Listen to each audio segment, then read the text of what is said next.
Welcome to Thought for October the 14th. Our readings are taken from 2 Chronicles chapters 3 and 4, Ezekiel chapter 40 and John chapter 6. And our thought is, when Jesus ran away. Our readings in John chapter 6 tell us of when Jesus in effect ran away. Thousands of people had just personally experienced a great miracle. It is the one miracle recorded in all four Gospels, the time when Jesus miraculously fed thousands of people. People can see miracles such as healings and even a dead man raised, things experienced by others, but when they personally experience something completely miraculous, it makes a greater impression on them. The text says that when they had seen this sign, they said, "This is truly the prophet who is to come into the world." Verse 14. And then they were about to come and take him by force and make him king. Verse 15. The very next words we read are, "He departed again to a mountain by himself alone." Why did Jesus do this? He was, in effect, running away from them. Remember that one of the temptations in the wilderness was also an invitation to him to take rulership over all the kingdoms of the world. Matthew 4 and verses 8 and 9. Recall also how he answered Pilate's question, "So you are a king?" by saying, "For this purpose I was born, and for this purpose I have come into the world." John chapter 18 and verse 37.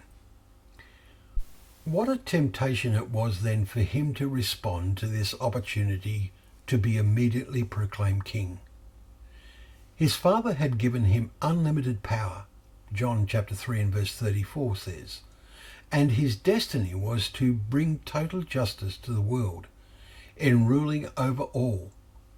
But this would be doing the right thing the wrong way. This is an extreme example of the more subtle and dangerous temptations we have in life. Those who think Jesus is God himself are unable to properly comprehend this. But recall the words in the letter to the Hebrews that our high priest, Jesus, is one who in every respect has been tempted as we are. Chapter 4 and verse 15.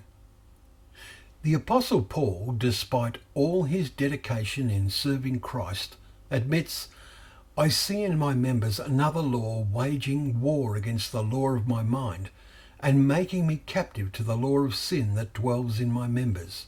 Romans 7 verse 23. It is clear Jesus was tempted in the same way, but the law of sin never won. In the Gospel that Matthew wrote, his master's temptation in the wilderness were most probably revealed to him through being told about them by Jesus, who described his inner temptation in the form of parables to illustrate for them and us how an intimate knowledge of what is written provides the impetus to turn away from temptation.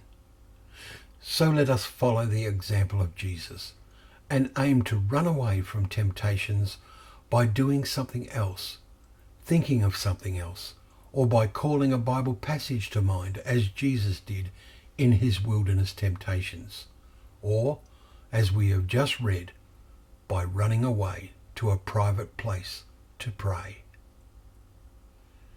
Thank you once again for joining us for Thought for the Day, that together we can open up the pages of God's Word, remembering that they are a lamp to our feet and a light to our path.